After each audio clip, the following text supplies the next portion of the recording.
माननीय अध्यक्ष जी, मैं आपके प्रति आभार व्यक्त करना चाहता हूं कि इस महत्वपूर्ण विषय पर आपने मुझे बोलने का मौका दिया। माननीय अध्यक्ष जी, इस विषय पर चर्चा के लिए सत्र की शुरुआत में 2 दिन गतिरोध भी हुआ। इससे एक प्रकार की गैर समझ, गलत धारणा जनता के बीच में पड़ी कि हम लोग ये चर्चा नहीं चाहते। माननीय अध्यक्ष जी, मैं स्पष्ट करना चाहता हूं, संसद ये देश का चर्चा का सबसे बड़ा पंचायत है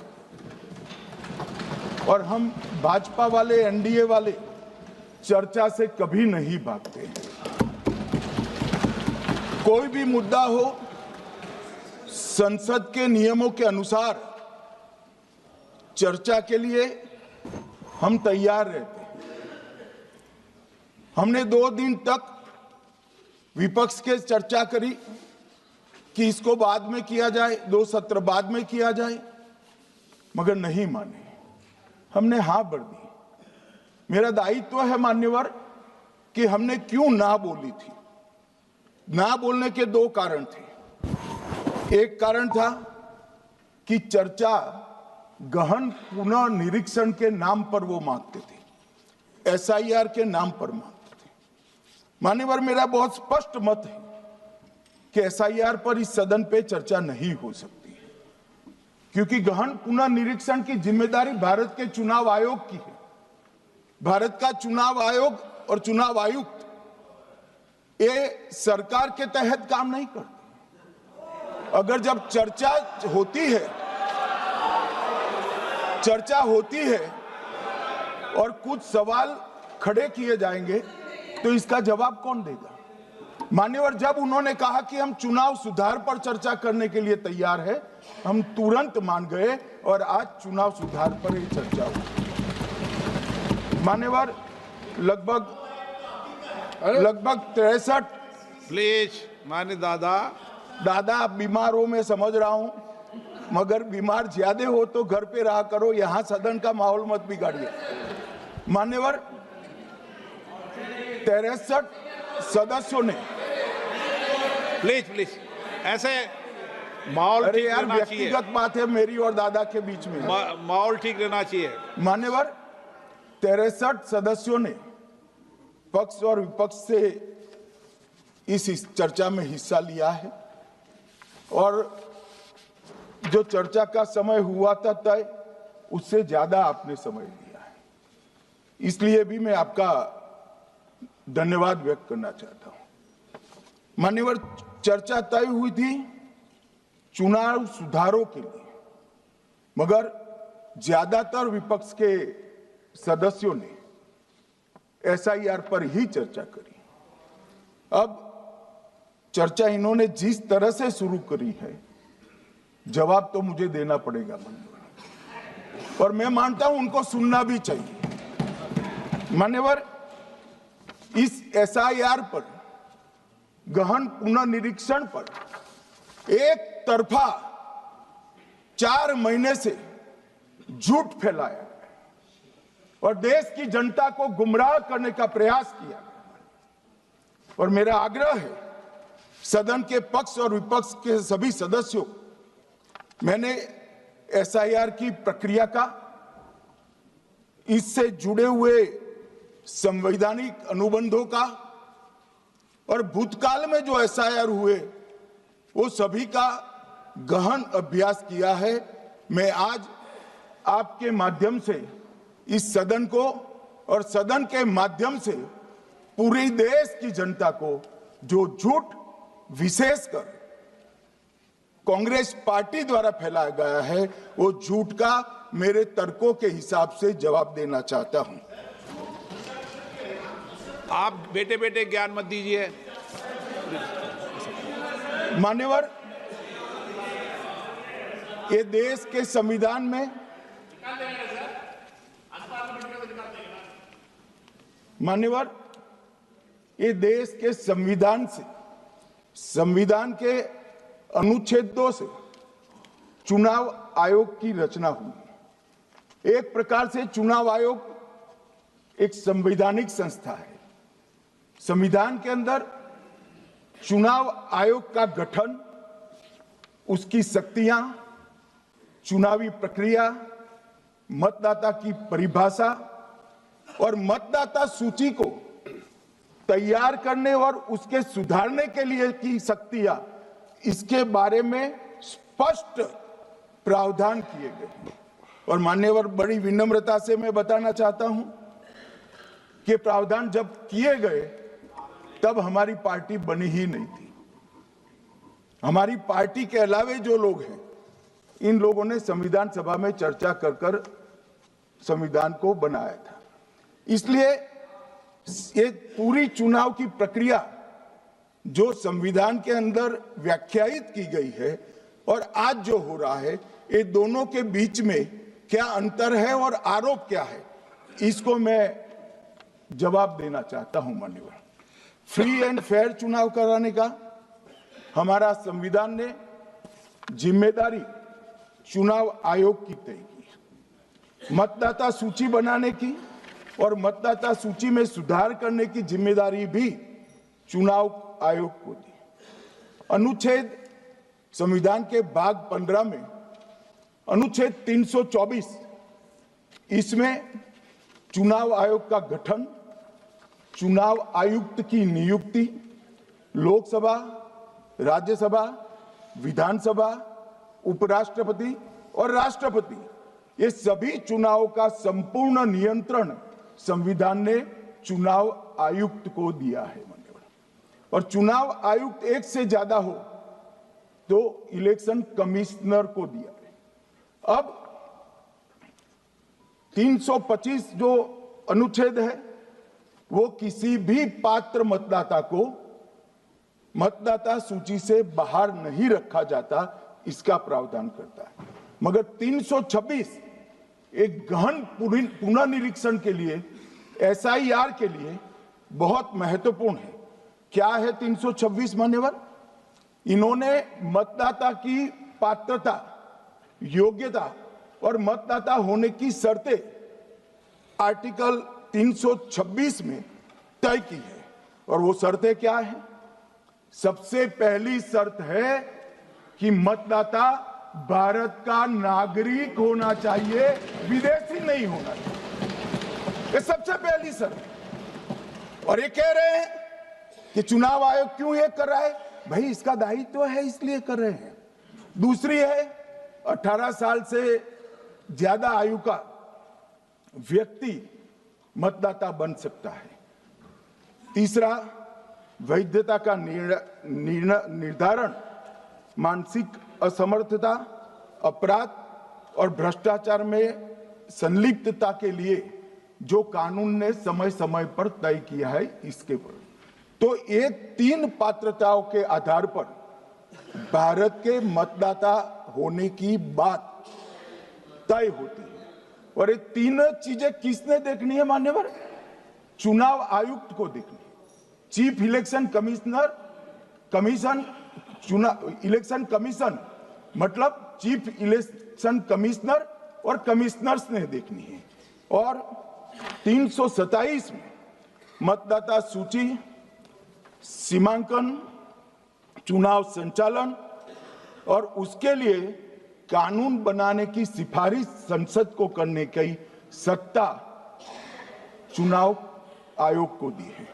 कल हमारे सदस्य मनीष तिवारी कहते थे गहन पुनर्निरीक्षण का इनको अधिकार ही नहीं है। आर्टिकल 327 पूर्ण अधिकार देता है कि मतदाता सूची इस व्याख्या के आधार पर बनाने का अधिकार चुनाव आयोग को है। मान्यवर, अब एसआईआर पर ही सवाल उठा दिए। मान्यवर, इन्होंने कहा कि एसआईआर आज क्यों हो रहा है। मैं इनको थोड़ा इतिहास बता, और मान्यवर एक नई फैशन हो गई है, इतिहास बताते हैं तो नाराज हो जाते हैं कि आप इतिहास मत बताइए। अरे भला कोई भी प्रक्रिया, कोई भी देश, कोई भी समाज इतिहास को छोड़कर कैसे आगे बढ़ सकता है? इतिहास कोई भी समाज का महत्वपूर्ण अंग है। मान्यवर, हमारे लोकतांत्रिक इतिहास की शुरुआत 1952 से हुई।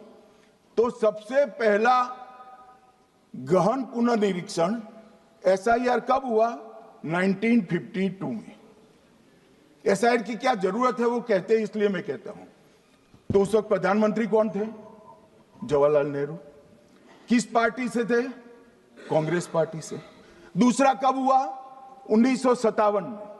फिर जवाहरलाल नेहरू प्रधानमंत्री थे, कांग्रेस पार्टी से थे। तीसरा हुआ 61 में, उसमें भी जवाहरलाल नेहरू प्रधानमंत्री थे और कांग्रेस पार्टी थे।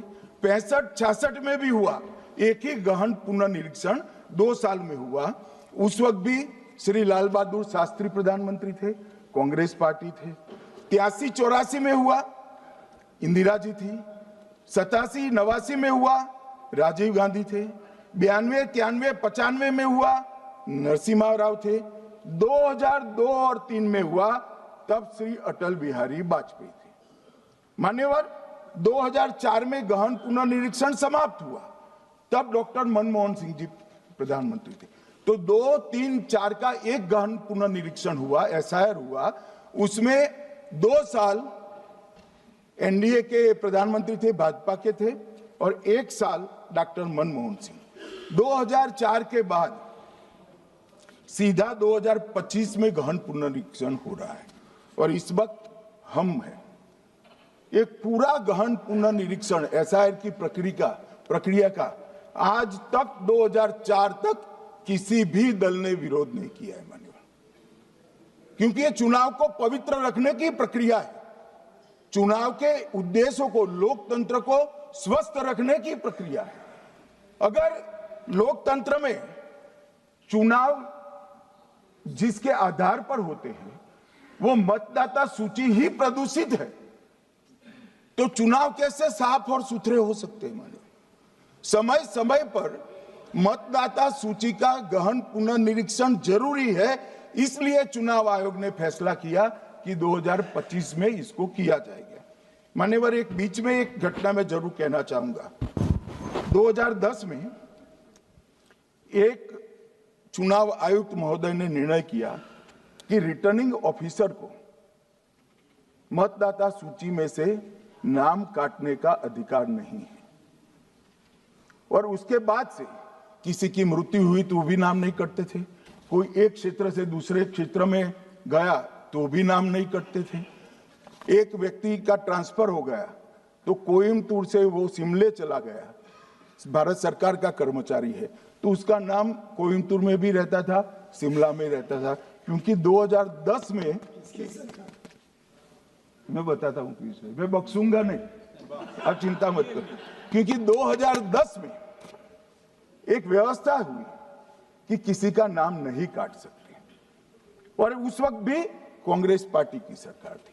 तो एक गहन पुनर्निरीक्षण क्या है? मानिए, एक गहन पुनर्निरीक्षण है कि जिनकी मृत्यु हो गई उनके नाम कट जाए, जो 18 साल से बड़े हो गए उनके नाम जोड़ जाए, जो किसी भी प्रकार से 2 जगह मतदाता है उनके नाम कट जाए, और जो विदेशी नागरिक है उनको चुन चुन कर डिलीट किया जाए।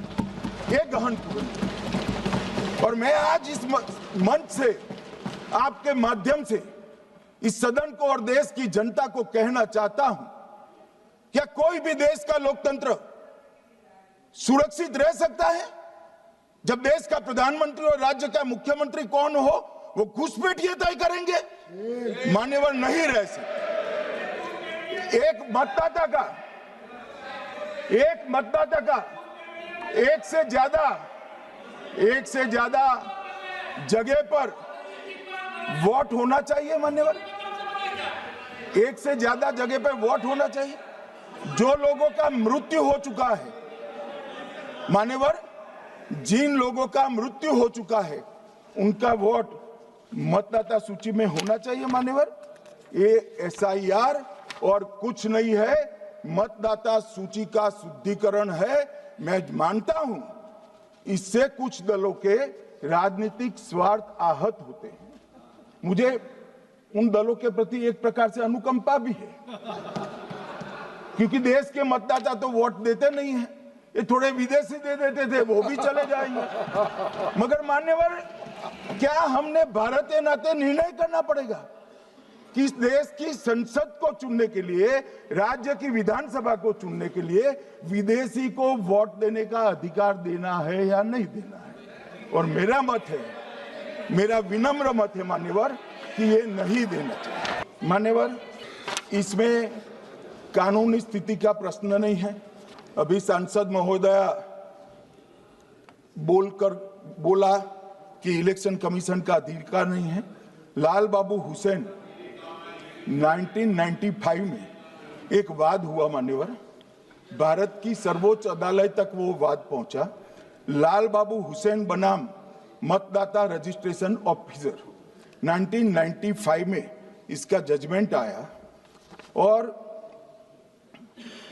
उसमें अदालत ने स्पष्ट कहा, देश की सर्वोच्च अदालत ने कहा, मैं नहीं कह रहा, जहां मतदाता का नाम दर्ज किया जाना है वहां रिटर्निंग ऑफिसर ये सुनिश्चित कर सकता है कि आवेदक भारत का नागरिक है या नहीं है।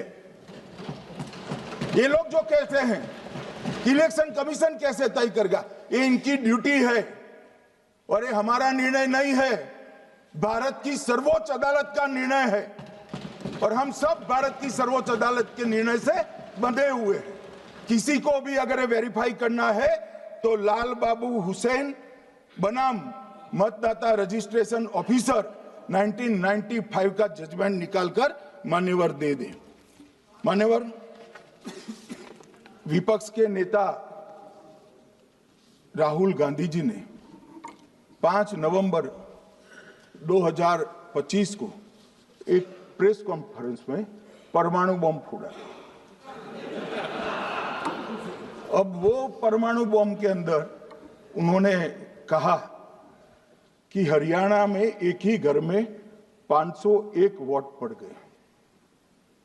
चुनाव आयोग ने इतनी स्पष्टता करी कि हाउस नंबर 265 कोई छोटा मकान नहीं है और 1 एकड़ का पुश्तैनी प्लॉट में अनेक परिवार बस रहे, मगर वहां हर परिवार के घर का नंबर नहीं दिया गया है, इसलिए सब जगह हाउस नंबर 501 दिया गया और एक परिवार की तो 3 पीढ़ियां साथ में रह सकती है। और पुराने नंबर से ही जब हरियाणा में कांग्रेस की सरकार चुनी गई तब से ये नंबर इसी तरह से चल रहा है। ये ना कोई फर्जी घर है ना फर्जी वोटर है। मान्यवर, वोट चोरी का नैरेटिव बनाने के लिए मान्यवर, मेरा विपक्ष के नेता से एक निवेदन है कि 2 मिनट सुन ले मुझे, बाद में उनको बोलने का मौका दीजिए। मान्यवर, 2 मिनट। मान्यवर, मेरा आपसे विनम्र निवेदन है, मैं आधी रात तक बैठने के लिए तैयार हूं, मुझे कोई आपत्ति नहीं। मेरा भाषण समाप्त हो जाए, अरे सुनिए ना भाई, सुनो ना, 2 बड़े बोलते हैं तब बीच में नहीं बोलते। मान्यवर, मेरा भाषण समाप्त हो जाए, मान्यवर, मेरा भाषण समाप्त हो जाए बाद में, इसमें जितने भी मुद्दे विपक्ष के नेता खड़े करेंगे, मेरी मर्यादा में इसका जरूर जवाब दूंगा, मुझे कोई आपत्ति नहीं। मेरा विनंती इसलिए है मान्यवर,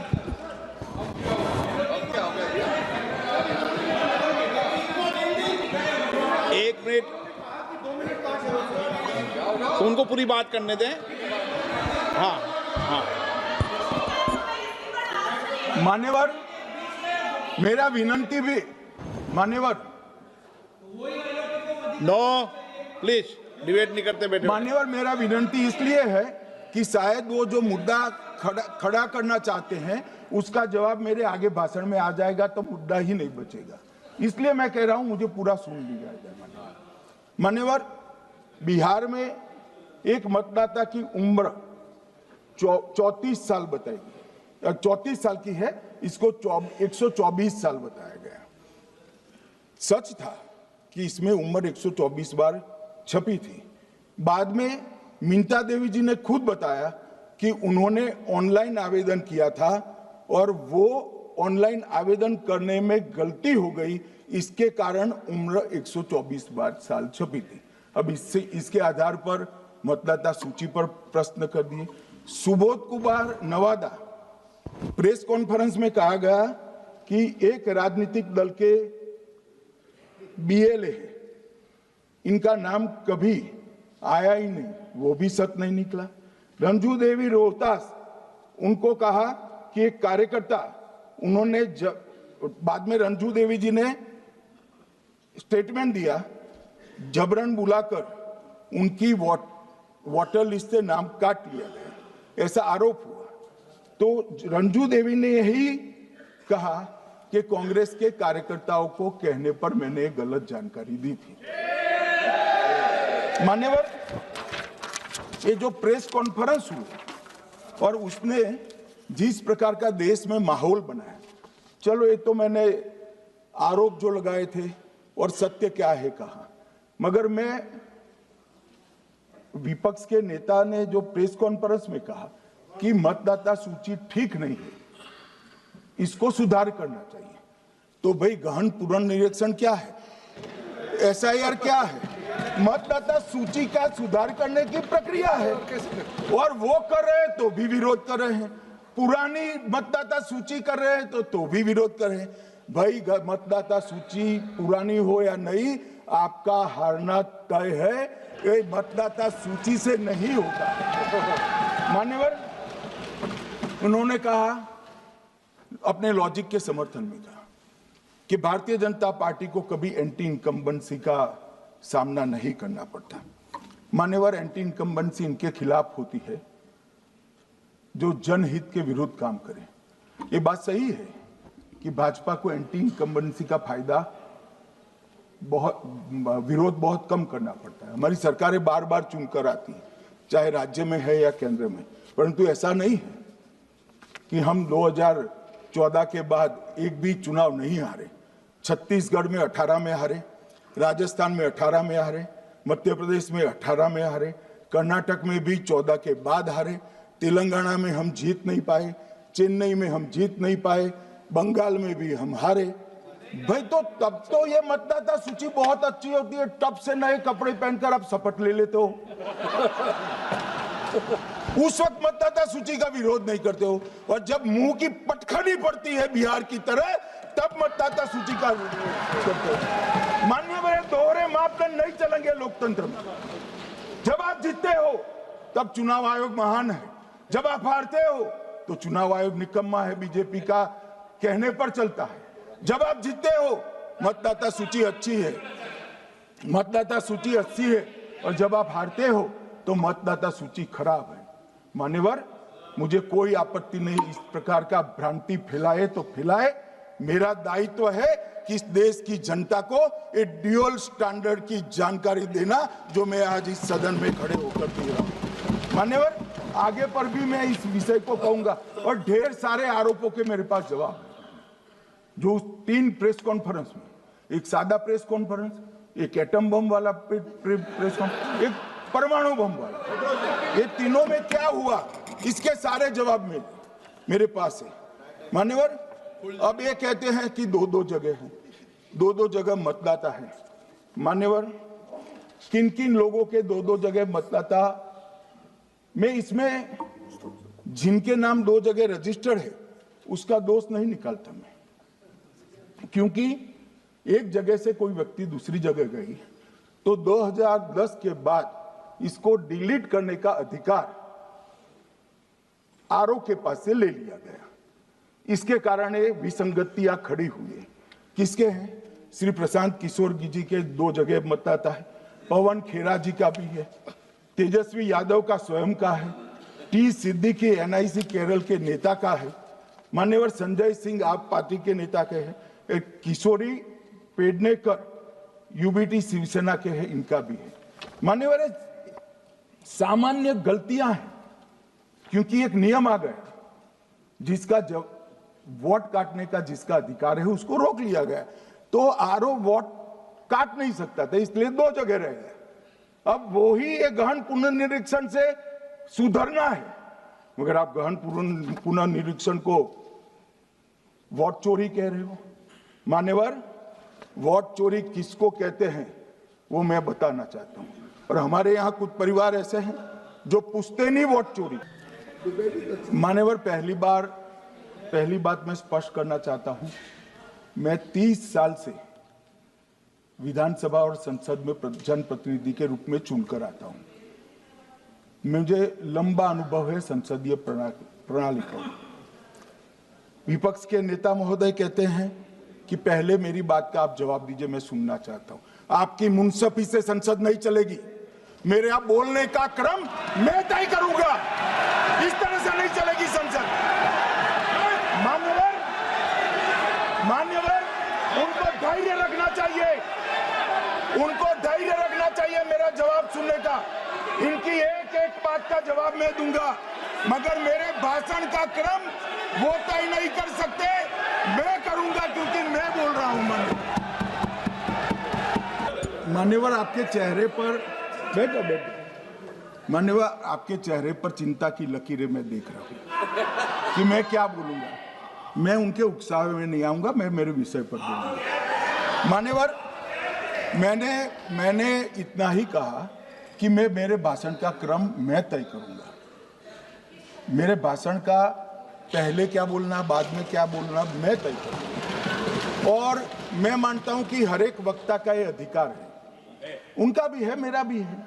कल वो बोल रहे तो हम ऐसा थोड़ी ना बोले आप झूठ क्यों बोल रहे हो। हम नहीं बोल सकते साहब। वो माननीय विपक्ष के नेता है, वो बोल सकते अपना भाषण। मान्यवर, और मैंने तो ये भी कहा, मेरा पूरा भाषण छूट कर कुछ बच जाता है तो आप पूछिएगा, मैं जवाब दूंगा। मगर अब धैर्य भी चाहिए और सुनना भी चाहिए, दोनों चीजें करनी पड़ती है। मान्यवर, वोट चोरी का कोहराम बचा। मैं वोट चोरी किसको कहते हैं वो बताना चाहता हूं। वोट चोरी के 3 आयाम हैं। एक तो मतदाता नहीं है, मतलब योग्यता नहीं है, और आप वोटर बन जाते हो तो वोट चोरी माना जाएगा। दूसरा, आप गलत प्रकार से चुनाव जीतते हो तो वोट चोरी माना जाएगा। और तीसरा, जनादेश को डिफाई करते हो, मतलब वोट के विपरीत आप कोई पद प्राप्त कर लेते हो तो भी एक प्रकार से वोट चोरी होता है। अरे सुनो ना, क्यों जल्दबाजी करते हो मानिकम, क्यों? अब मैं 3 वोट चोरी की घटनाएं बताना चाहता हूं। सबसे पहली घटना हुई आजादी के बाद देश का प्रधानमंत्री तय करना था। तय कौन करना था? तो उस वक्त के जितने प्रांत थे, इसके कांग्रेस के अध्यक्षों ने, उनके एक एक वोट से तय होना था। अब 28 वोट श्री सरदार पटेल को मिले और 2 वोट जवाहरलाल नेहरू जी को मिले।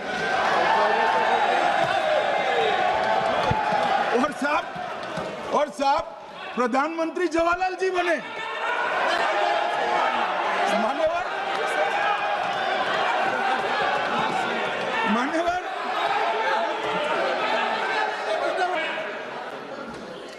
मान्यवर दूसरी, प्लीज बैठिए माननीय सदस्य, प्लीज, हर बार नहीं उठते, बैठिए। मान्यवर दूसरे प्रकार की वोट चोरी और नैतिक तरीके से चुनाव जीतना, ऐसी वोट चोरी भी भूतकाल में एक बार हुई थी। श्रीमती इंदिरा गांधी रायबरेली से चुनी गई। इलाहाबाद हाईकोर्ट में श्री राजनारायण पहुंचे कि चुनाव नियमों के अनुसार नहीं हुआ। इलाहाबाद हाईकोर्ट ने ये तय कर दिया कि श्रीमती गांधी ने उचित तरीके से चुनाव नहीं जीता है, हम इसको रद्द कर दें। मान्यवर, ये भी वोट चोरी थी, बहुत बड़ी वोट चोरी थी। और उसके बाद में क्या हुआ? उसके बाद में वो वोट चोरी को ढकने के लिए संसद में कानून लाया कि प्रधानमंत्री के खिलाफ कोई केस ही नहीं हो सकता। मैं विपक्ष के नेता को कहना चाहता हूं, इम्यूनिटी की बात आप चुनाव आयोग की पूछ रहे हैं, इसका तो मैं जवाब दूंगा, इम्यूनिटी का। मगर ये इम्यूनिटी जो श्रीमती गांधी ने दी थी, इसके लिए आपका क्या कहना है? और उन्होंने तो स्वयं के लिए ले ली। उनका आरोप है। प्लीज, ऐसे नहीं चलता। तो मोदी जी को भी सब लोगों ने प्रधानमंत्री बनाया है भाई, आपकी कृपा से नहीं बने हैं। मान्यवर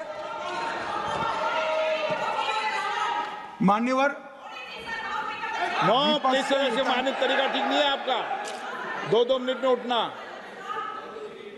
मान्यवर विपक्ष के नेता ने कहा कि आपने चुनाव आयुक्तों को इम्यूनिटी दी। इनका आरोप सत्य नहीं है, मैं इसकी बात बाद में करता हूं, परंतु हमने तो चलो मानो चुनाव आयुक्त को इम्यूनिटी दी, श्रीमती गांधी ने तो अपने आप को इम्यूनिटी दी। और फिर जब ये संवैधानिक सुधार के वायरस चैलेंज हुए तो वो केस जीतने के लिए 2, 3 और 4 नंबर के सर्वोच्च न्यायालय के जज को बाईपास कर चौथे नंबर के जज को चीफ जस्टिस बनाया और वहां केस भी जीत लिया। और मान्यवर, ये तो इतिहास है, कौन झुठला सकता है? इनको कोई पढ़ाता नहीं है इतिहास, ये तो इतिहास है, सर्वोच्च अदालत और संसद के रिकॉर्ड में रखा हुआ इतिहास है। इसके खिलाफ लल्लन सिंह जैसे कितने लोग पूरा जीवन लड़े बिहार में, इमरजेंसी के खिलाफ जेल में गए, लाखों लोग गए। और तीसरी वोट चोरी कहना चाहता हूं, तीसरी वोट चोरी का प्रकार मैंने बताया था कि योग्यता नहीं है और मतदाता बन जाना। अभी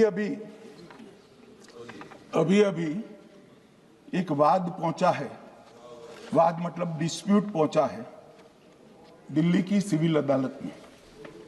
उसमें डिस्प्यूट ये है कि सोनिया गांधी जी इस देश की नागरिक बनने से पहले मतदाता बने।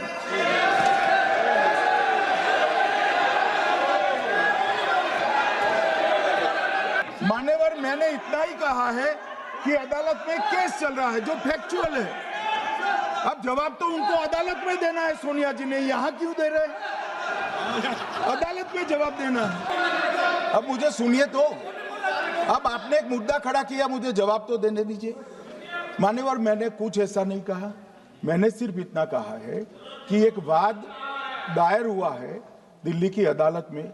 मैंने कोई कंक्लूजन नहीं कहा, मैंने कहा कंक्लूजन कहा, मैंने कोई कंक्लूजन नहीं कहा। कंक्लूजन तो जब उनका नोटिस का जवाब वो दे देगी तब अदालत देगी, तब फिर से बताऊंगा मैं। मगर अभी तो मैंने सिर्फ इतना कहा है कि वहां एक केस रजिस्टर्ड हुआ है जिसमें श्रीमती गांधी को नोटिस इश्यू किया है। इसमें इतने लाल पीले होने की जरूरत क्या है? मान्यवर, हम सबका साझा दायित्व है, हम भी विपक्ष में बैठे, हम चुनाव जितने जीते हैं इससे ज्यादा हारे हैं। हम लोगों का तो एक प्रकार से पौना जिंदगी ही विपक्ष में ही चला गया, चाहे राज्य हो या केंद्र हो। कई चुनाव हमारे, हमने चुनाव आयुक्त और चुनाव आयोग पर कभी आरोप नहीं लगाया। एक नया पैटर्न खड़ा हुआ, एक नया पैटर्न। मैं पूरा वाक्य नहीं बताना चाहता।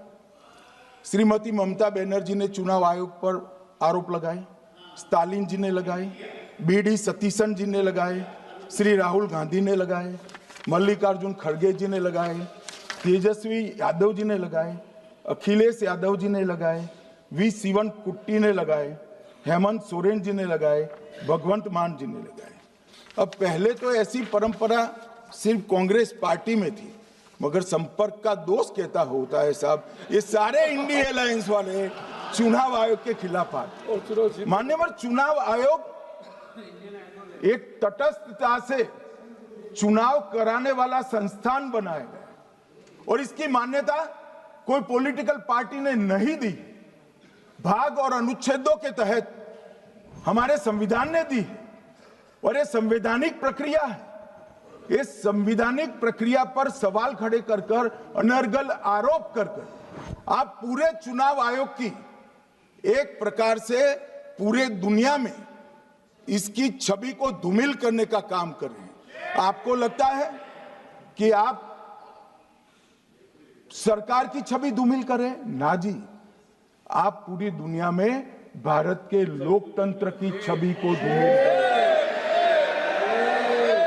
सरकार का तो इतना ही सवाल है, मान्यवर सरकार का तो इतना ही सवाल है कि भारत के मतदाता क्या सोचेंगे, मगर मतदाता का सोचने का सवाल नहीं है। मतदाता को तो मालूम है कि हमने तो वोट दिया है इसलिए चुनकर आए हैं, तो उसके मन में कोई डाउट नहीं है। ये वोट चोरी करते रहे, घुसपैठिया बचाओ यात्रा निकाली और बिहार में 2/3 बहुमत से हम जीते।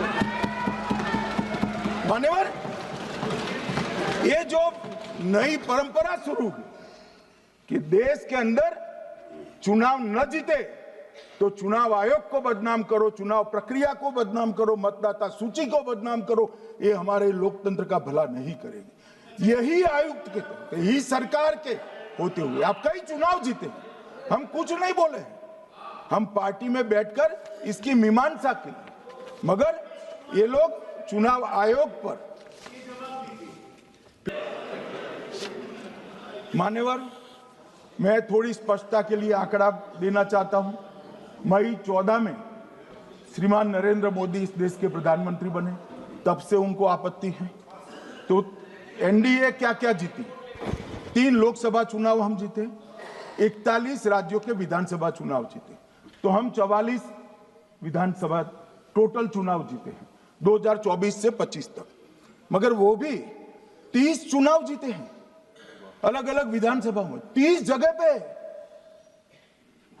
अगर मतदाता सूची करेक्ट है तो क्यों शपथ लिया, क्यों चुनाव लड़ा, आप बताइए देश की जनता को। आप लोग यहाँ कैसे पहुंचे? श्री राहुल गांधी जहां से चुनकर आए थे, वो वायनाड की मतदाता सूची में भी मेरी पार्टी ने प्रेस कॉन्फ्रेंस कर इसी प्रकार की डिस्क्रिपेंसी को बताया है।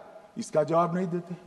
हमने अमेठी का भी बताया है, इसका जवाब नहीं देते हैं। मान्यवर, एक चुनाव की मतदाता सूची में जो थोड़ी बहुत गलतियां हैं, उसको वो लोग मुद्दा बनाते हैं चुनाव हारने का। चुनाव हारने का कारण है नहीं, मैं अंत में बताऊंगा क्यों हारते हो चुनाव, मैं बताऊंगा मान्यवर अंत। परंतु फिर भी चलो मान ले कि मतदाता सूची ठीक नहीं है, तो गहन पुनर्निरीक्षण का मतलब ही ये है कि मतदाता सूची को सुधारने की प्रक्रिया। अब इसमें आपके बीएलए सहयोग नहीं करते हैं, आप उसका बहिष्कार का ऐलान करते हो, आपकी राज्य सरकारें जहां है वो मदद कम करती हैं, तो कैसे मतदाता सूची का शुद्धिकरण होगा? जो आपकी डिमांड है वो ही चुनाव आयोग कर रहा है। आपकी डिमांड है कि मतदाता सूची ठीक हो, वो चुनाव आयोग कर रहा है, मगर हुआ क्या है मान्यवर मालूम है? इनको अब अगर प्रेस में कोई पत्रकार उनको पसंद ना आए ऐसा सवाल पूछते हैं तो तुम बीजेपी के एजेंट हो ऐसा कहते हैं। मान्यवर, सवाल जो भी हो उसको लेना चाहिए। मान्यवर, पत्रकार कभी बीजेपी का एजेंट नहीं होता है, मगर आप अगर ऐसा मानते हो कि लोकतंत्र में आपको पसंद आए ऐसे ही सवाल पत्रकार पूछे तो ये नहीं हो सकता। इमरजेंसी नहीं है भाई, इमरजेंसी नहीं है। मान्यवर, एक प्रेस में कोई सवाल पूछता है तो कहते हैं बीजेपी के एजेंट हो, केस हारते हैं तो जज पर आरोप कर देते हैं, चुनाव हारते हैं तो ईवीएम पर आरोप करते हैं, ईवीएम की दलील अब गले नहीं उतरती तो वोट चोरी का मुद्दा लेकर आए, वोट चोरी का मुद्दा लेकर पूरा बिहार में यात्रा निकाली, फिर भी हार गए। अब हारने का कारण आपका नेतृत्व है, ये हारने का कारण ईवीएम और मतदाता सूची नहीं। और अगर ये मानते हैं मान्यवर, अगर ये मानते हैं कि इनको कोई पूछने वाला नहीं है, भगवान करे मैं गलत पड़ जाऊं, कांग्रेस के कार्यकर्ता इनका हिसाब मांगेंगे। एक दिन कांग्रेस के कार्यकर्ता इनका हिसाब मांगेंगे कि इतने चुनाव कैसे हार गए। मान्यवर, कोई जज आजादी के इतने साल में नहीं हुआ है मान्यवर कि कोई जज एक जजमेंट दे तो जज के खिलाफ इंपीचमेंट लेकर आते हैं। अपनी वोट बैंक को एड्रेस करने के लिए इंपीचमेंट लेकर आते हैं मान्यवर। और ये सारे ने तो साइन कर दिया, साथ ही साथ उद्धव जी ने भी साइन कर दिया। उद्धव जी, जजमेंट क्या है? एक पहाड़ी पर मान्यता है कि यहाँ सबसे ऊपर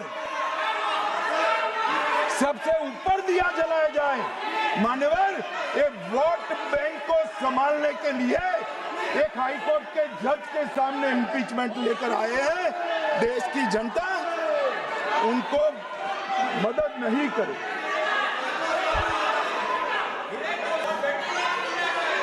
मान्यवर, 2014 के बाद हारने की परंपरा शुरू हुई। हारने की परंपरा शुरू होने के बाद हाँ जीते ही है, मगर हारने की भी परंपरा हुई है। मान्यवर, हारने की परंपरा शुरू करने के बाद इन्होंने सबसे पहले ईवीएम को निशाना बनाया। आज मैं आपके माध्यम से सदन को और सदन के माध्यम से देश की जनता को बताना चाहता हूं, ईवीएम कौन लेकर आया इस देश में। मान्यवर, कौन लेकर आया? 15 मार्च 1989 को जब राजीव गांधी इस देश के प्रधानमंत्री थे, तब ईवीएम लाने का कानूनी बदलाव किया गया था। सुन लो। अब राजीव गांधी के ईवीएम के कानून का भी विरोध कर रहे हैं। मान्यवर, इसके बाद में, अरे सुनो ना क्या प्रक्रिया हुई। इसके बाद में ईवीएम के खिलाफ किसी ने याचिका करी। इस देश की सर्वोच्च न्यायालय के 5 जजों ने बैठकर ईवीएम के कानूनी बदलाव को 2002 में उचित ठहराया। मानो राजीव गांधी को भी नहीं मानते, सर्वोच्च अदालत को भी नहीं मानते हैं। फिर 98 में मध्य प्रदेश, राजस्थान और दिल्ली, इसमें सिर्फ 16 विधानसभाओं में इसका ट्रायल लिया गया। कितना केयरफुल है ये भी बताता हूं। हुडा बैठो, ये भी कितना केयरफुली चुनाव आयोग आगे बढ़ा है। मध्य प्रदेश, राजस्थान और दिल्ली, ये राज्यों की सिर्फ 16 विधानसभा में इसका ट्रायल लिया गया। हर प्रकार से चेक कर ईवीएम का उपयोग सबसे पहली बार पूरे देश में 2004 में हुआ। 2004 का महत्व है माननीय, सबसे पहले 2004 में हुआ। पूरे लोकसभा चुनाव हमारे समय में ईवीएम का उपयोग हुआ। लाए राजीव गांधी, वहां से लेकर 2004 तक। और 2004 के चुनाव में कौन जीता भाई? वो जीत गए। उस वक्त ईवीएम की चर्चा बंद। 2009 का चुनाव हुआ, पूरा ईवीएम से हुआ, ये जीत गए। चुप्पी साध ली। 2014 में सब हम जीते तो कौ चालू कर दी। वो सरकार में थे। मान्यवर, ये क्या है? जब कानून आप लाए, मशीन आपने इंट्रोड्यूस किया, चुनाव आप पहला जीते मशीन से, दूसरा चुनाव जीते, मौत से 10 साल राज किया और हार गए तो फिर रोते हैं। मान्यवर, देश की जनता मानती है इसको। और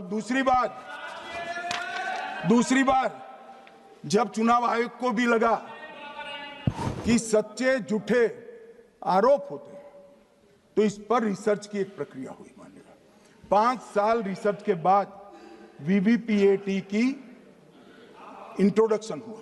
ये वीवीपीएटी क्या है? मैं जब वोट दबाता हूं तो समझ गए दादा, धन्यवाद। मान्यवर, मैं जब वोट दबाता हूं तो मैंने कमल के निशान पर वोट दबाया, तो पास में एक पर्ची निकलती है कि आपका वोट कमल के निशान पर रजिस्टर हो गया है। फिर भी आरोप हुए कि पर्ची वाले ये 2 अलग होते हैं। तो चुनाव आयोग ने निर्णय किया कि 5% ईवीएम और वीवीपैट के परिणाम कंपेयर होंगे। तो मशीन खुला, इसमें 396 वोट मिले।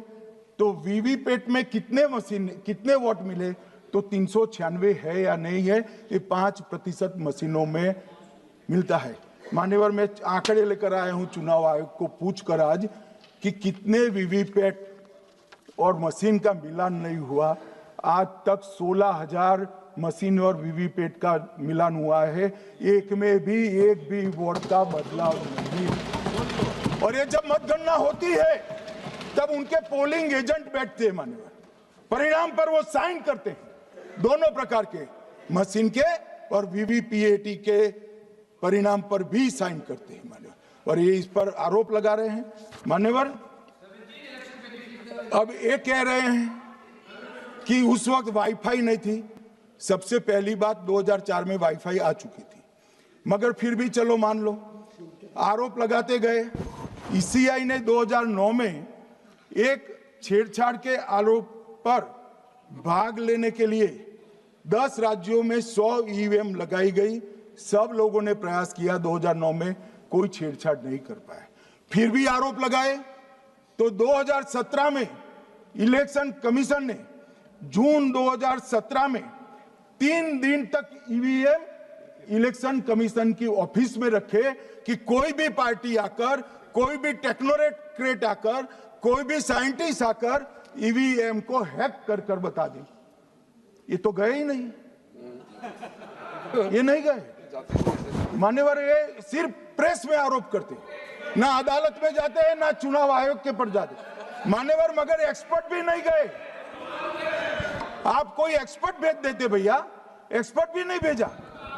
और मान्यवर 2017 में फिर चुनाव आयोग इस निर्णय पर पहुंचा कि आने वाले सब चुनाव ईवीएम से होते हैं। अब चुनाव आयोग ने तो निर्णय कर दिया, मगर मैं भी साहब थोड़ा ज्यादा सोचता हूं। ये चुनाव आयोग कहता है कुछ नहीं हो रहा है, कुछ नहीं हो रहा है, तो ये लोग आरोप क्यों लगा रहे? मान्यवर, मैंने सोचा कि भाई कुछ गलती नहीं है मान्यवर, कोई गलती नहीं है, तो ये लोग विरोध क्यों कर रहे हैं? फिर मुझे याद आया कि मान्यवर, जब इनके जमाने में चुनाव होते थे, बिहार और यूपी में सरकारें बनाती होती थी, पूरे के पूरे वोट के बक्से हाईजैक कर लिए जाते। ईवीएम आने से ये बंद हो गया, ईवीएम आने से बंद हो गया। और मान्यवर, चुनाव की चोरी बंद हुई है, इसलिए पेट में दर्द हो रहा है। ईवीएम का दोष नहीं है, चुनाव जीतने का तरीका जनादेश नहीं था, करप्ट प्रैक्टिसेस थी, इसके कारण चुनाव जीतते थे। अब आज ये पूरे एक्सपोज हो चुके हैं। जब जनादेश पर चुनाव होता है तो आप जीत सकते हो, जीतो, स्वागत है उसका, मगर जब हारते हो तो अन्य कारण बताना, जैसे पहले मैंने कहा, ऐसा बताना ये ठीक नहीं है मान्यवर। कल मैंने लीडर ऑपोजिशन का भाषण स्वयं यहां बैठकर सुना है। पूरा भाषण उनका धागों में उलझ गया, थ्रेड्स में उलझ गया मान्यवर। ये कहते हैं पीएम का शेड्यूल देखकर चुनाव आयोग चुनाव तय करता है। मेरा सभी सांसद महोदय से करबद्ध निवेदन है कि चुनाव होने के पहले के 1 महीने पीएम का शेड्यूल, और पीएम को लगभग 24 और 16 कितना होता है, 40 महीना हो गया। इसमें से किसी भी 1 महीने का शेड्यूल दिखाओ। पीएम की गति ही इतनी है, कोई भी महीना उठाओगे तो इतने ही प्रवास करते हैं मान्यवर। इसको चुनाव का कोई लेन देन नहीं है। हमारे प्रधानमंत्री जनसंपर्क में आजादी के बाद सबसे ज्यादा प्रवास करने वाला प्रधानमंत्री, और मैं जानता हूं साहब, मैं जानता हूं नरेंद्र मोदी जी को 2001 से मैं बता सकता हूं, एक भी दिन की छुट्टी नहीं, एक भी वैकेशन नहीं, लगातार जनता का काम करना। मैंने कभी नहीं देखा उनको वैकेशन में। कई बार इनका अनुकरण करने का प्रयास करते हैं तो बीपी बढ़ जाता है इतना, ये फिर रुक जाएंगे प्लीज मान्यवर। ये पूरी चर्चा चुनाव सुधार पर थी। मैंने आज ये भी जांच करा,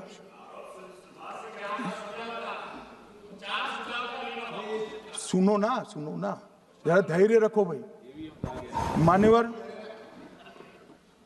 मैंने आज सुबह चुनाव आयोग के वहां जांच कराई।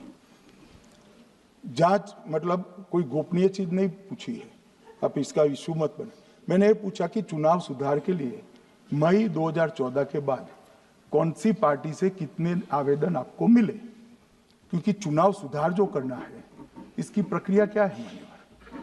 चुनाव सुधार सभी राजनीतिक दलों के साथ चर्चा कर कर चुनाव आयोग भारत सरकार के विधि मंत्रालय को भेजता है और विधि मंत्रालय इसका कानून बनाकर संसद के सामने रखता है। ये प्रक्रिया है। तो मैंने सोचा कि इतना बड़ा हो हल्ला हुआ तो ढेर सारे चुनाव सुधार कांग्रेस पार्टी ने दिए होंगे, तो मैं जरा उसका पुच्छा कर दूं, लगे हाथ तो इसकी भी बात कर लूं। इसमें गोपनीय क्या है? तो मैंने पूछा तो साहब मुझे एक रहस्य मालूम पड़ा कि आज तक मई 2014 से चुनाव आयोग को एक भी चुनाव सुधार का सुझाव कांग्रेस पार्टी से नहीं मिला। मान्यवर,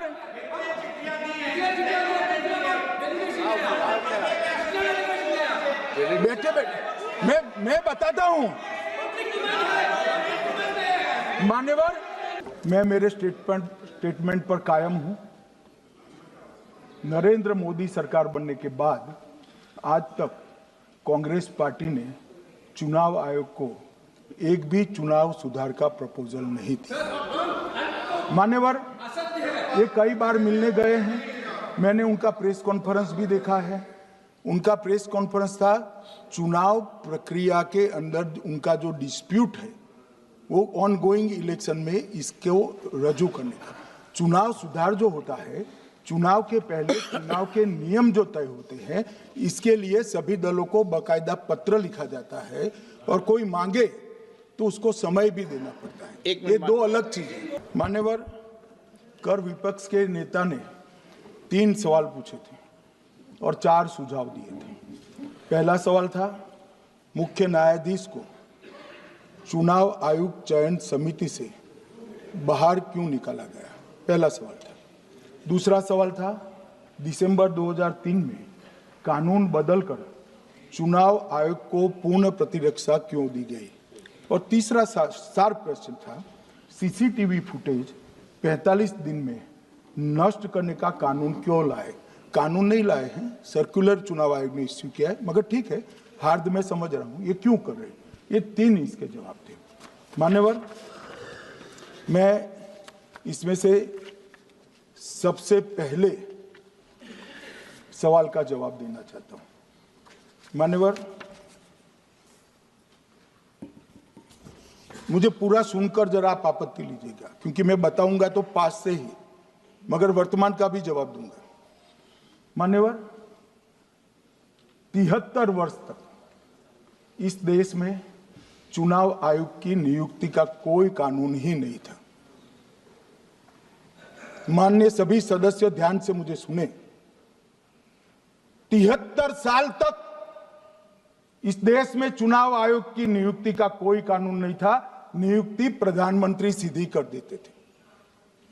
और मान्यवर, मैं आज ये पूरे देश को बताना चाहता हूं कि टोटल अब तक जितने चुनाव आयुक्त हुए और जितने मुख्य चुनाव आयुक्त और चुनाव आयुक्त, ये सभी इसी प्रकार से हुए।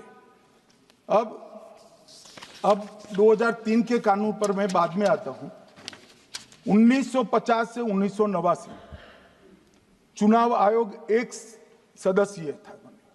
प्रावधान क्या था? कोई कानून नहीं था। प्रधानमंत्री जी फाइल भेजते थे राष्ट्रपति जी को और राष्ट्रपति जी नोटिफिकेशन बाहर नहीं करते। तो भाई उस वक्त बरोबर चुनाव था, सबसे अच्छा था। नहीं, मैं ये नहीं पूछता नियुक्ति की प्रक्रिया। मान्यवर, पूरा उनका 55 साल प्रधानमंत्री जी ने ही चुनाव आयोग को नियुक्त किया, तब तक कोई सवाल नहीं था। और नरेंद्र मोदी करते हैं तो उन पर सवाल उठाते हैं, मगर हमने तो ऐसा भी नहीं किया मान्यवर। फिर 89 से 91, जब 89 में चुनाव आयुक्त उनकी सुनते नहीं थे, तो पहली बार उस पर ब्रेक लगाने के लिए चुनाव आयोग को बहुत सदस्यीय बनाया गया। ये बिहार के चुनाव के कारण ही हुआ, परंतु वो भी प्रधानमंत्री की फाइल से ही अपॉइंट होते हैं। और मान्यवर, 21 चुनाव आयुक्त कमिश्नर और मुख्य चुनाव और 8, 21 और 29 इस प्रकार से हुए जिसमें कोई प्रधानमंत्री जी ही रखते थे। कांग्रेस पार्टी ने ही ये परंपरा बनाई थी, कानून भी कांग्रेस पार्टी ने बनाया था। मगर आज आरोप करना है इसलिए आपने चुनाव चोरी कर लिया, चुनाव चोरी कर लिया, चुनाव चोरी के कहने से कुछ नहीं होता। जनता हमको सुनती है भाई, और हम जवाब भी देते हैं। मान्यवर, ये 50 से लेकर 2023 तक कोई कानून नहीं। बाद में 2023 में एक अनूप बरनवाल बनाम भारत सरकार मुकदमा हुआ, उसमें सुप्रीम कोर्ट ने कहा कि भाई चुनाव आयुक्त की नियुक्ति थोड़ी पारदर्शी होनी चाहिए। सुझावी था, ऑर्डर नहीं था। हमारे सॉलिसिटर जनरल ने वहां कंसेंट दी, तो उन्होंने कहा कि भाई हमें कानून बनाने में थोड़ी देर लगेगी और हमें इस पर कंसल्टेशन भी करना पड़ेगा, चुनाव आयोग से भी करना पड़ेगा।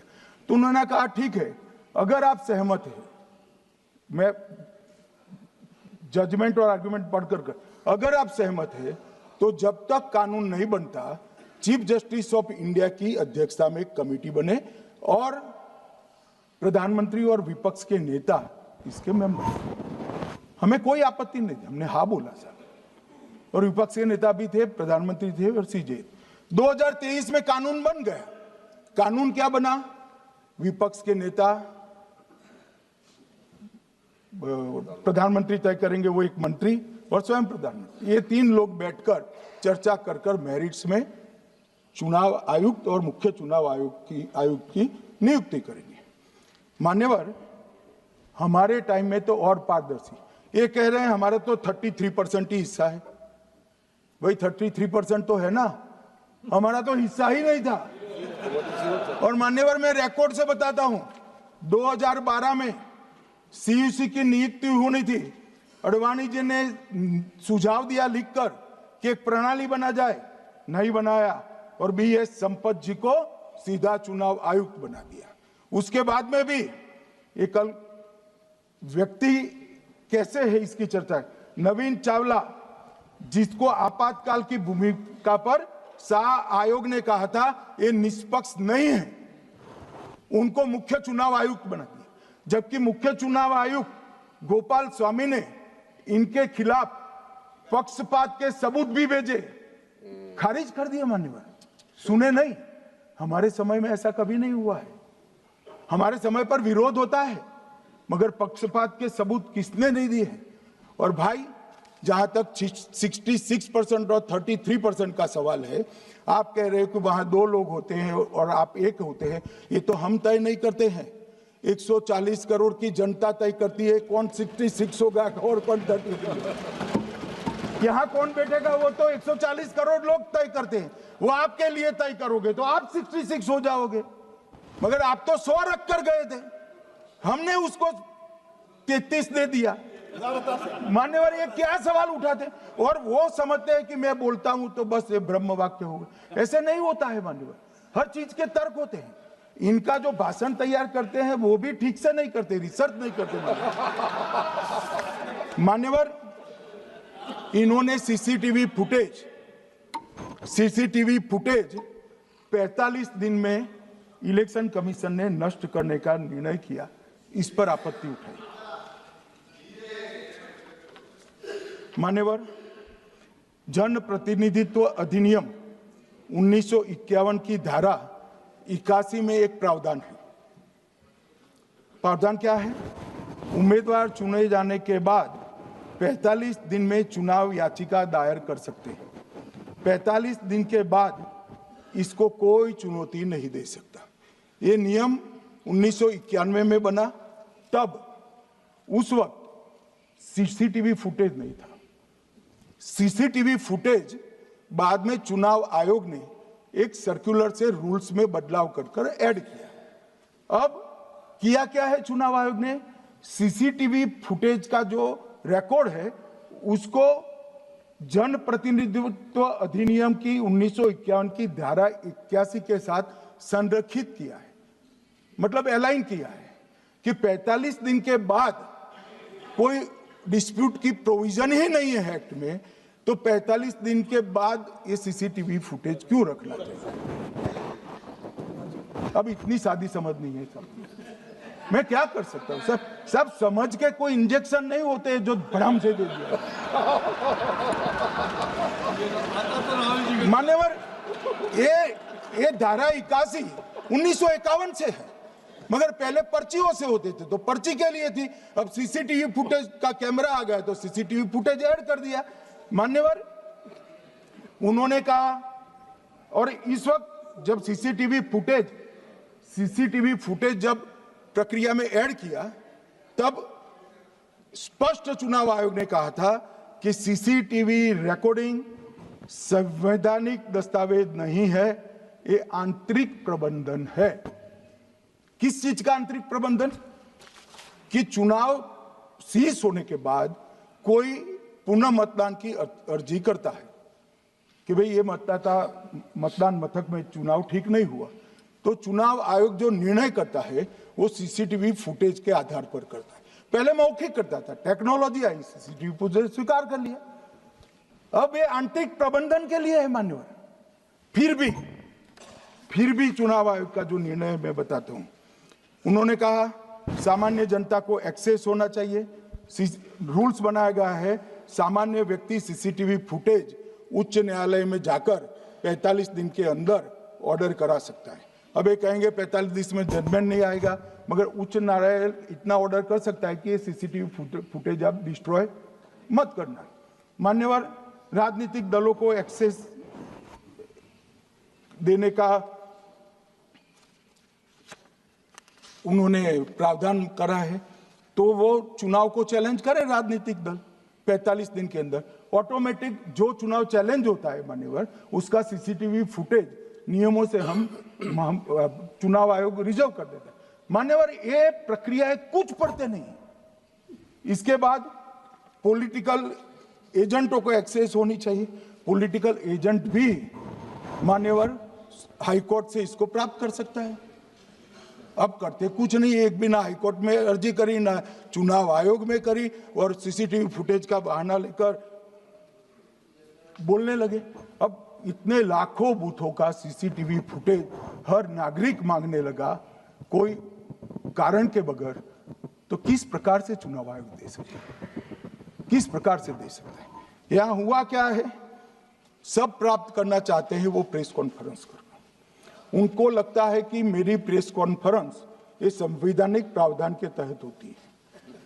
ऐसा नहीं होता है। वे प्रेस कॉन्फ्रेंस जो करते हो जिन मुद्दों का, इसकी लीक कर अर्जी दे दो, टपक से मिल जाएगी सारी दिख, मगर अर्जी नहीं करते, कोर्ट में नहीं जाते हैं, चुनाव आयोग में नहीं जाते हैं, और चुनाव चोरी हो गया, चुनाव चोरी हो गया, चुनाव चोरी हो गया करते।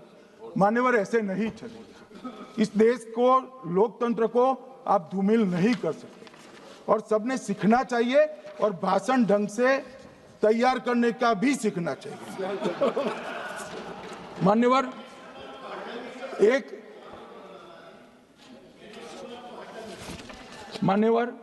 एक उन्होंने कहा सीईसी को 2003 में कानून बनाकर इम्यूनिटी दी है। मान्यवर,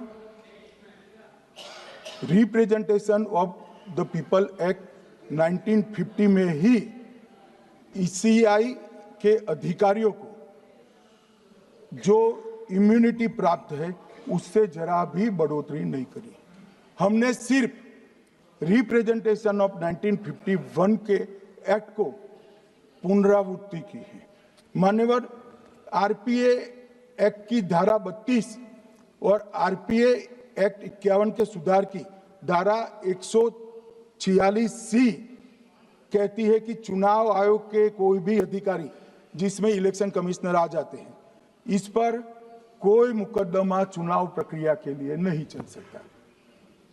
ये प्रावधान है मान्यवर, और वो प्रावधान को 23 के कानून में इसको भी हमने संरेखित किया है मान्यवर।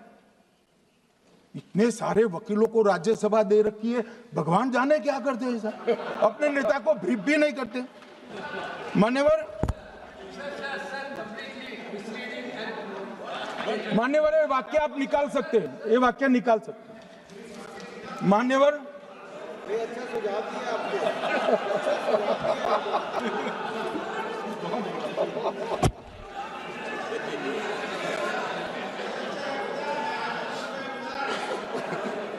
मान्यवर, फिर ये सब हो रहा कल देर रात को मान्यवर मैं मेरा भाषण तैयार कर लूं, तो मैंने अपने आप को पूछा कि ये सब इतना स्पष्ट है तो ये मुद्दा क्यों उठा रहे।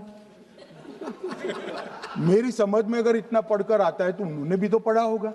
ये मुद्दा क्यों उठा रहे। मूल मुद्दा है अवैध घुसपैठियों को मतदाता सूची में रखने।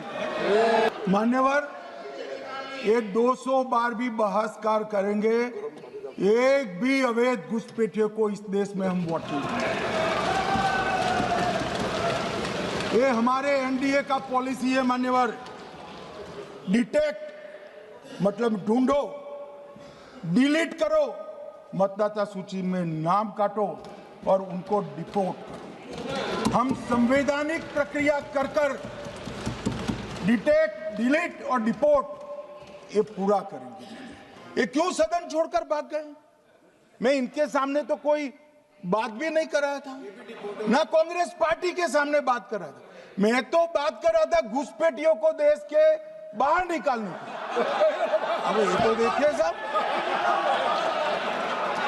अगर मैंने इतने सारे आरोप करे श्री जवाहरलाल नेहरू पर, इंदिरा गांधी पर, इनके पिताजी पर, सोनिया जी पर, तब भागते तो लाजिम था। ये घुसपैठियों को लिए भाग गए क्योंकि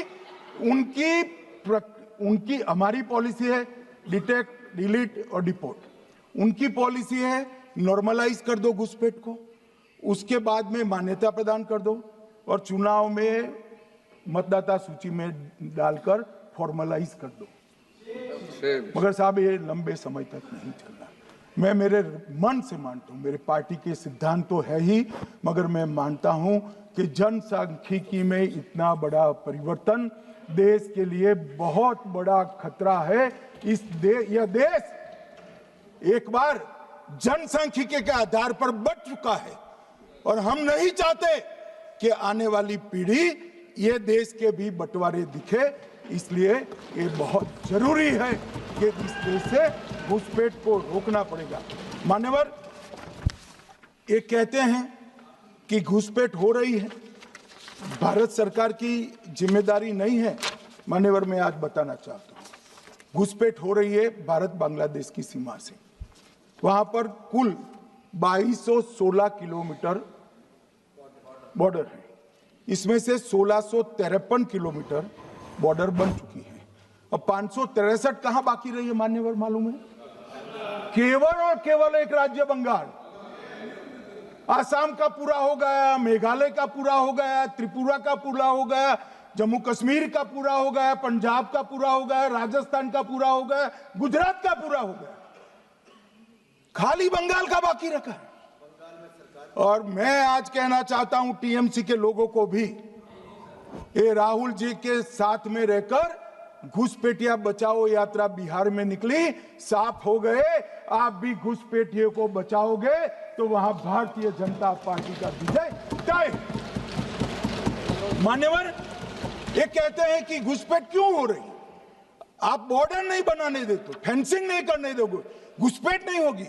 फिर भी चलो, मैं पूछना चाहता हूं कि घुसपैठ होकर सबसे पहले घुसपैठिया कहां आता है?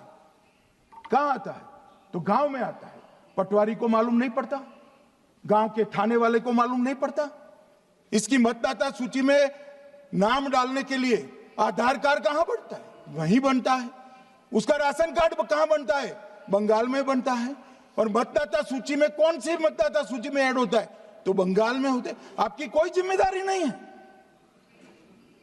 मान्यवर, ये देश के भविष्य और सुरक्षा के साथ खिलवाड़ कर रहे। कभी कभार चुनाव तो जीत जाओगे घुसपैठियों के आधार पर, परंतु इस देश की सुरक्षा को आप ताक पर रखो। मैं आज कहना चाहता हूं मान्यवर, बिहार की जनता ने एक बहुत महान फैसला किया है घुसपैठिया बचाओ यात्रा के खिलाफ जनादेश दिया। और बंगाल भी ये करने जा रहा है मान्यवर, आने वाले दिनों में करेंगे, उनको मालूम नहीं। मान्यवर, मैं एक कल राहुल गांधी जी ने एक विषय कहा था कि सारी संवैधानिक संस्थाएं आपने करप्ट कर दी। मैंने पूरा बताया कि चुनाव आयोग की नियुक्ति के पहले क्या नियम थे। उन्होंने कहा कि महत्वपूर्ण पद पर आरएसएस की विचारधारा के लोग रख लिए जाते हैं, तो इसमें क्या आपत्ति है भाई? क्या इस देश में कोई कानून बना है कि आरएसएस की विचारधारा वाले हैं उनको कोई महत्वपूर्ण? अरे इस देश का प्रधानमंत्री आरएसएस की विचारधारा वाला है, इस देश का गृह मंत्री आरएसएस की विचारधारा वाला है, और जनादेश से बनकर आए, आपकी कृपा से बनकर नहीं आए मान्यवर। मगर उन्होंने क्या किया था वो मैं फिर बताना चाहता हूं। 1969 में इस देश का राष्ट्रपति का चुनाव हुआ। 1969 में इंदिरा जी अपनी पार्टी के अंदर ही संघर्ष करती थी। पार्लियामेंट्री बोर्ड ने राष्ट्रपति के चुनाव के प्रतिनिधि के रूप में कांग्रेस पार्टी का अधिकृत उम्मीदवार बनाया श्री संजीव रेड्डी को, और इंदिरा जी ने प्रधानमंत्री रहते हुए अपने पार्टी के मैंडेट को ही डिफाई कर कहा कि राष्ट्रपति का चुनाव में वोटिंग अंतर आत्मा की आवाज से करनी चाहिए, और उन्होंने श्री वीवी गिरी को प्रत्याशी बनाया मान्यवर। और फिर हुआ क्या? अल्पमत में थी वो। संजीव रेड्डी जी के वोट ज्यादा थे। जीतने के लिए उन्होंने कम्युनिस्टों से समाधान किया, और इस देश की सारे संस्थान पर, शिक्षा संस्थान पर, महत्वपूर्ण संवैधानिक पद पर कम्युनिस्टों को बिठाने का काम इंदिरा गांधी जी ने, और वहीं से इस देश के विमर्श को बदलने का काम किया है, वहीं से किया है। वामपंथी विचारधारा इस देश के प्रकृति को, इस देश के स्वभाव को, इस देश की जनता को स्वीकार्य नहीं है, और इसीलिए वामपंथी लुप्त हो गए मान्यवर। उन्होंने इस देश के युवा धन को वामपंथी विचारधारा पर डाइवर्ट करने का काम किया है, जो 2014 से फिर से नरेंद्र मोदी जी ने इसको एक अच्छी तरीके से, लोकतांत्रिक तरीके से परिष्कृत करने का काम कर रहे हैं मान्यवर। और ये कह रहे हैं कि आरएसएस के विचारधारा वालों को रखते हैं। कोई ऐसा कानून नहीं है मान्यवर कि आरएसएस की विचारधारा वाला व्यक्ति कोई, आरएसएस की विचारधारा क्या? देश के लिए मरना ही आरएसएस की विचारधारा। देश को समृद्धि के परम शिखर पर ले जाना ही आरएसएस की विचारधारा है। देश की संस्कृति का झंडा बुलंद करना ही आरएसएस की विचारधारा। ये क्या समझाते हैं? हम ऐसे मान लेंगे? हम नहीं डरते साहब किसी से, हम नहीं डरते। मैं मेरी ही बात करता हूं।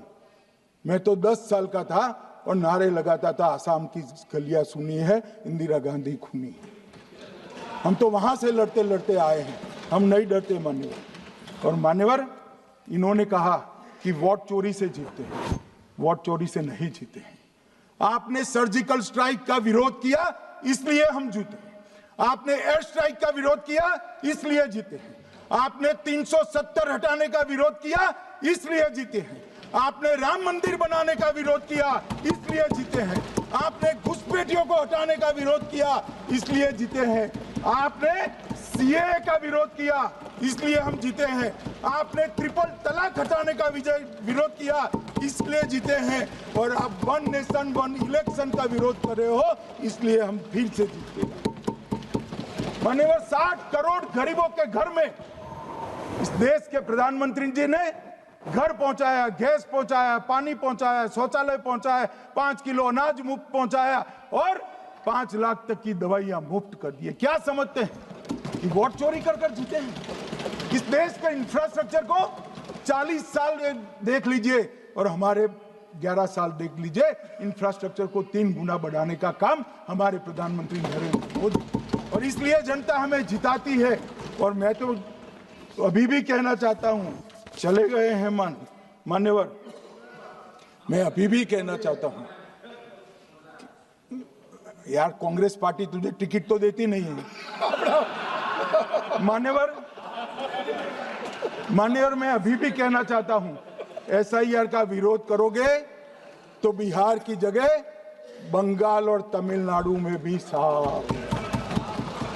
मान्यवर, इस 140 करोड़ की जनता का जनादेश ईश्वर का आदेश होता है। हमारे यहाँ तो कहते हैं ना कि जनता ही जनार्दन होती है, तो जनता का फैसला श्री कृष्ण का फैसला होता है, जनार्दन का फैसला। और वो जनता के फैसले को ये लोग वोट चोरी इस तरह की भाषा का प्रयोग करते हैं। जनता देख रही है, जनता आंख मूंद कर नहीं बैठी। मान्यवर, मैं तो धन्यवाद करना चाहूंगा हमारे पार्लियामेंट्री अफेयर्स मिनिस्टर का कि इन्होंने तो एक अलग रास्ता कर SIR पर चर्चा कर ली, वरना इनका झूठ एक तरफा जनता में जा रहा था। आज आपने भी मुझे इतना विपुल मात्रा में समय दिया, जरूरत पड़ी वहाँ प्रोटेक्शन भी दिया, मुझे संरक्षण दिया, इसलिए मैं आपका भी धन्यवाद करना चाहता हूँ। और अंत में फिर से एक बार श्री राहुल गांधी के भाषण लिखने वालों को कहना चाहता हूँ कि तथ्य ढंग से ढूंढ कर लिखे, इनकी यहाँ पर तकलीफ होती है।